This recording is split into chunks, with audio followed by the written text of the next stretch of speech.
লাকুৱাত উদ্যমী যুৱক তথা মনোজ কোঁৱৰৰ এক পদক্ষেপ। উদ্যোগী মনেৰে ব্যৱসায়িক দিশত স্বাৱলম্বন হ'ব পৰাকৈ লাকুৱা লাখমণিত প্ৰতিষ্ঠা কৰিছে এখন সুন্দৰ অত্যাধুনিক ফাৰ্ণিচাৰ প্ৰতিষ্ঠান। ৰাজ কোঁৱৰ ফাৰ্ণিচাৰ নামেৰে স্থাপন কৰা ব্যৱসায়িক প্ৰতিষ্ঠানখনি মুকলি কৰে লাকুৱাৰ অৱসৰপ্ৰাপ্ত শিক্ষক ৰাম কোঁৱৰে।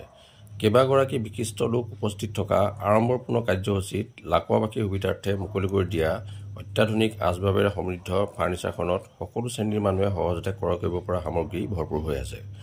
মনোজ কোঁৱৰৰ এই উদ্যোগে অন্য 10জনক ব্যৱসায়িক ক্ষেত্ৰত আগবাঢ়ি যোৱাত প্ৰেৰণা যোগাব। Bureau' report, Patkai TV. আজি যিখন দোকান উন্মোচন কৰা হ'ল তাত ফাৰ্ণিচাৰ মানে কাঠৰ মই ইয়াত নিজেই তৈয়াৰী কৰিম, সেইটো বেলেগ হ'ব। আৰু মানে যিবিলাক আজিকালি ব্ৰেণ্ডৰ কোম্পানী যিবিলাক ফাৰ্ণিচাৰ ওলাইছে সেই ফাৰ্ণিচাৰৰ 2-3টা মই নিজে ডিলাৰশ্বিপ লৈছোঁ। আৰু সেই কোম্পানীকেইটা যদি বস্তু আমি আনিবলৈ লোৱা হয় বা আমি লওঁ বুলি বিচাৰোঁ তেনেকুৱা ব্ৰেণ্ডৰ, যিহেতু আমি বাহিৰলৈ ওলাই যাবলগীয়া হয়, ধৰি লওক টাউনলৈ এইফালে শিৱসাগৰ হওক বা যোৰহাট হওক, সেই একেই কোম্পানী একেই উন্নত মানদণ্ডৰ মানে মই ইয়াত লাকুৱাবাসী ৰাইজক মই দিব পাৰিম বুলি মই আশা ৰাখিছোঁ বা সেইধৰণে মই ব্যৱসায়টো আৰম্ভ কৰিবলৈ বিচাৰিছোঁ বা কৰিছোঁ।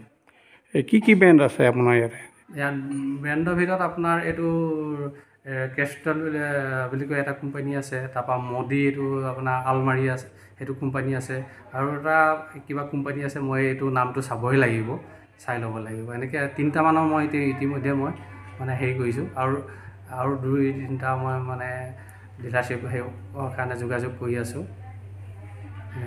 আৰু যিখিনি ইয়াত মই নিজে সামগ্ৰী তৈয়াৰ কৰিম কাঠৰ মানে ফাৰ্ণিচাৰ, সেই কাঠৰ ফাৰ্ণিচাৰখিনি মই লাকুৱাবাসী ৰাইজক সম্পূৰ্ণ মানে 100% মানে ভাল মানে গান্তি সহকাৰে মই দিবলৈ চেষ্টা কৰিম। যিহেতু আমি বহু এনেকুৱা আমি পাইছোঁ ফাৰ্ণিচাৰ কেতিয়াবা এনেকুৱা হৈ যায় তাতে 10% হ'লেও ভেজাল কৰি দিয়ে, 100%। সেই 10% ভেজাল কৰি দিয়াৰ লগে লগে গোটেই ফাৰ্ণিচাৰটো মানে ডেমেজ হৈ যায়।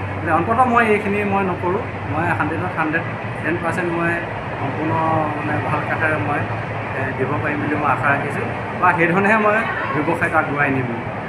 সেইখিনি মই লাকুৱাবাসী ৰাইজক মই দিব পাৰিম বুলি মই আশা ৰাখিছোঁ।